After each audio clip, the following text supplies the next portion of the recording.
எட்டாவது ஊதியக்குழு விரைவில் வர உள்ளது. அதனுடன் மத்திய அரசு ஊழியர்கள் பெறும் பலன்களில் குறிப்பிடத்தக்க மாற்றங்கள் ஏற்பட வாய்ப்புள்ளது. இந்த வீடியோவில் மத்திய அரசு சுகாதார திட்டம் அதாவது CGHSல் ஏற்படக்கூடிய மாற்றங்கள் மற்றும் அது உங்களை எப்படி பாதிக்கும் என்பதை பற்றி பார்ப்போம். ஒவ்வொரு 10 வருடங்களுக்கு ஒரு முறை அரசு தனது ஊழியர்களின் சம்பள அமைப்பு மற்றும் பலன்களை மதிப்பாய்வு செய்து மாற்றியமைக்க ஒரு ஊதியக்குழுவை அமைக்கிறது. இதில் அடிப்படை சம்பளம் முதல் பல்வேறு கொடுப்பனவுகள் வரை அனைத்தும் அடங்கும். 8வது ஊதியக்குழுவின் பரிந்துரைகள் மில்லியன் கணக்கான மக்களின் வாழ்க்கையில் பெரிய தாக்கத்தை ஏற்படுத்தும்.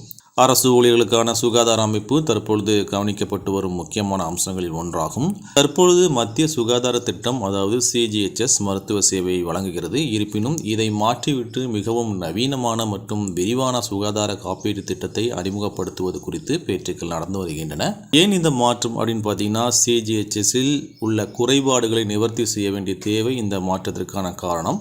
சிறிய நகரங்களில் குறைந்த கவரேஜ், நீண்ட ரீஇம்பர்ஸ்மெண்ட் செயல்முறைகள் மற்றும் பரந்த அளவிலான மருத்துவமனைகளை அணுகுவதில் உள்ள சிரமங்கள் போன்ற சவால்களை ஊழியர்கள் எதிர்கொள்கின்றனர். இந்த தடைகளை புதிய திட்டம் மூலம் சரி செய்ய அரசு முயல்கிறது. குறிப்பிட்ட விவரங்கள் இன்னும் இறுதி செய்யப்படவில்லை என்றாலும் முன்மொழியப்பட்ட சுகாதார திட்டம் பல நன்மைகளை வழங்கக்கூடும்.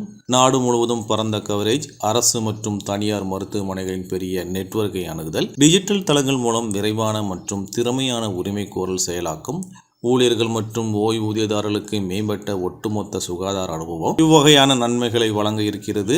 8வது ஊதியக்குழு குறிப்பாக அரசு ஊழியர்கள் சுகாதார சேவையை அணுகும் விதத்தில் குறிப்பிடத்தக்க மாற்றங்களை கொண்டு வரும் திறனை கொண்டுள்ளது. இந்த மாற்றம் படிப்படியாக நடந்தாலும் அனைவருக்கும் மிகவும் திறமையான, அணுகக்கூடிய மற்றும் பயனளிக்கும் ஒரு அமைப்பை உருவாக்குவதே இதன் இலக்கு. மேலும் பல தகவல்களுக்கு இந்த சேனலை சப்ஸ்கிரைப் பண்ணுங்க. வீடியோ பிடிச்சிருந்தால் லைக் பண்ணுங்க. மீண்டும் வேறொரு வீடியோவில் சந்திக்கலாம். நன்றி, வணக்கம்.